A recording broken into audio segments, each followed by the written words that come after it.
Alright guys, Matt and I are here at freaking the best place on earth. We're looking at a 6 liter out of a Denali, 01 Denali.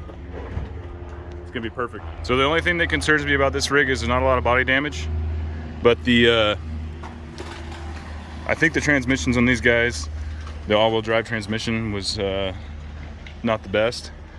And the interior on this thing is just garbage. It looks like a painter's rig. Pedals look good, steering wheel looks like minimal wear, so I think this is going to be the right engine for this El Camino.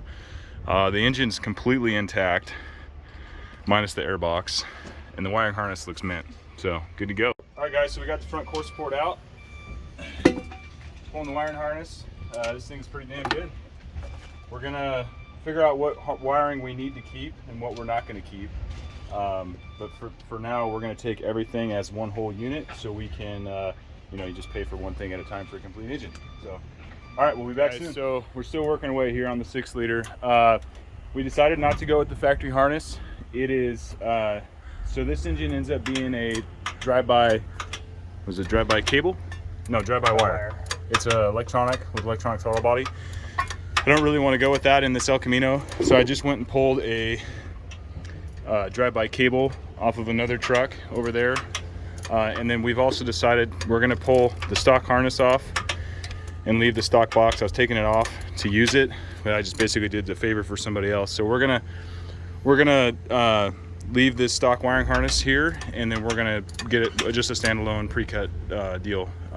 Yeah, so we're finding a few things missing. I gotta get a sensor that somebody had already pulled, so I'll pull that off another truck, and then we're missing an alternator. I'm gonna grab one. There happens to be a truck over here with a 4.8 liter that has a brand new alternator on it. So yeah, we'll be back. So I'm in the old truck here, getting ready to go for a spin. I just turned on my electronic boost controller to ramp in some more boost up in the upper RPMs here. So I got just warming it up for a second before I go for a drive. Got the GoPro mounted. It's a little wet. It's like misting right now. So if I get traction or not, I'm not going to. I know I'm not, but maybe the road will be a little bit dry down the road.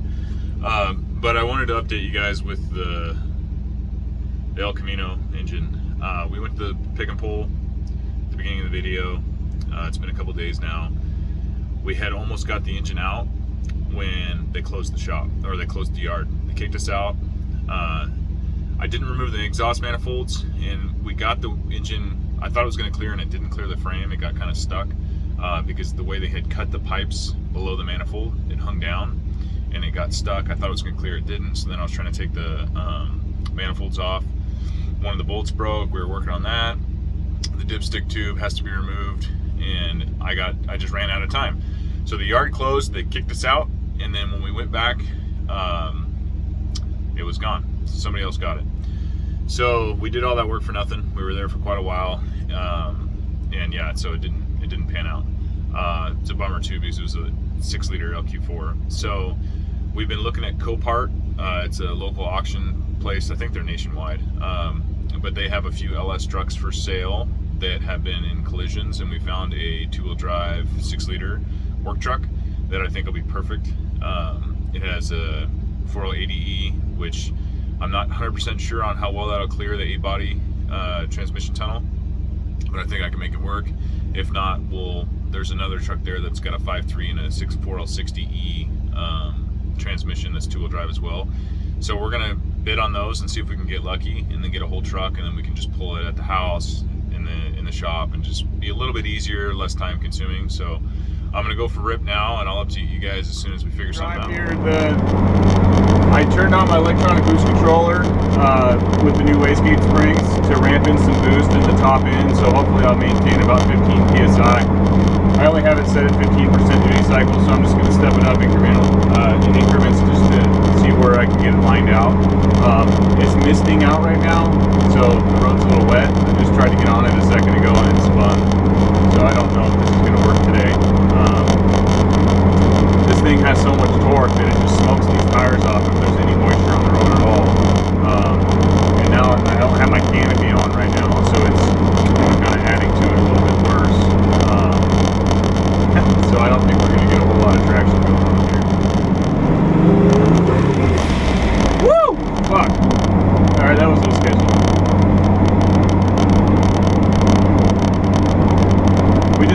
sideways at 70.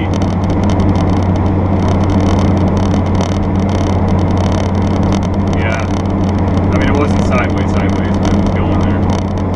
There's barely any water on the road right here. It's just like a little bit of a mist, but it's enough. Fuck. I don't think this is gonna work today.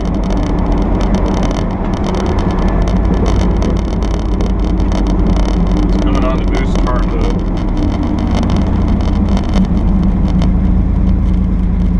Freaking people don't know how to use the roundabout, man. Holy cow.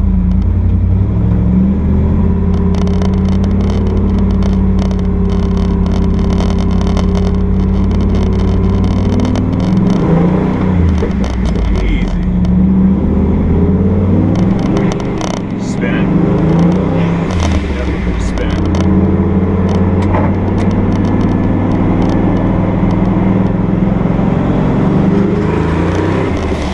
Still spinning. Not gonna work today, guys. It's just too wet. It's supposed to rain all weekend, so I don't think I'm gonna get to drive the truck and test out these new the boost controller until probably next week sometime. Hey guys, sorry about this video here. It's been a couple weeks. I've kind of dropped the ball on making some videos lately. Just been busy with stuff, and then that failure at the junkyard kind of took the steam out of me. But I'm gonna end the video off. I just want to show you guys what I accomplished the other day on the truck, and then we'll be done. So I took the canopy off the truck, and I'm definitely digging the way it looks. This truck used to be used for hauling hay, a lot of hay. We had a bunch of horses, so the bed sides are all jacked from dropping hay bales in the bed. I used my high lift jack, and I jacked this bed up, and it actually turned out pretty good. I got it pretty flat. And then over here, the welds were cracked, or the whatever was there from the factory. So I welded those up so this headboard doesn't rattle anymore. And then I replaced the rear slider. Went to the junkyard. They were having a big sale, and I got an extra 25% off.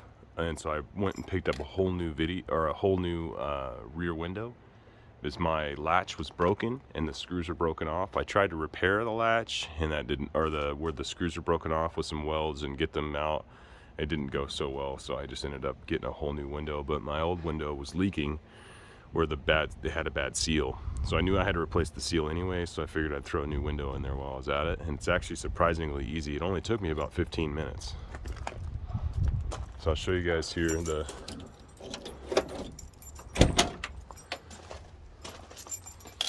So I installed this new latch. You can see it.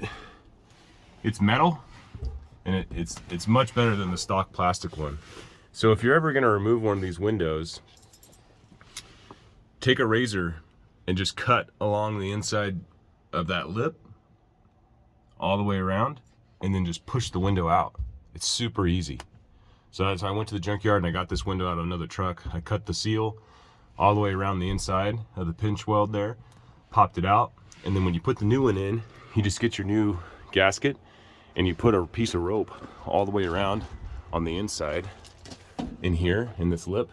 Put a rope, like I use 550 cord, and then you push the window up against the frame and then pull that rope, and it gets this seal on top of that pinch weld. I probably should have made a video of it, but there's a few online already. I watched one to show me how to do it, and it turned out really well.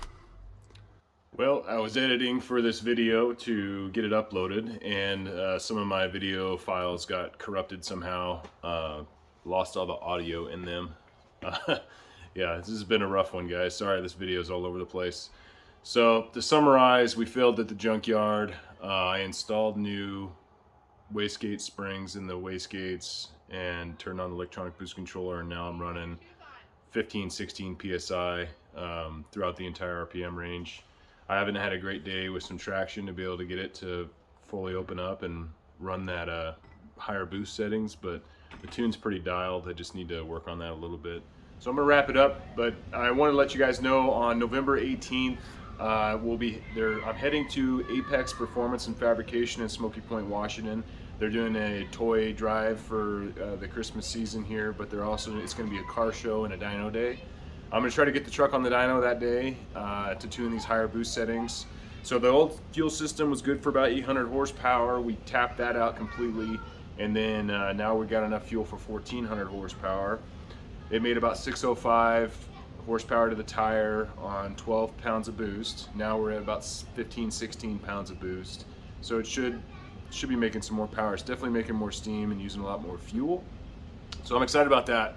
And I'm gonna leave it where it's at after this. I'm not gonna try to get too greedy with this truck and start, getting going on that El Camino build. I don't want to break something on the truck to in the future here. I need that clutch to last a little bit. So anyways, guys, I appreciate everybody watching. Please like and subscribe. In the next videos, we'll get something actually done.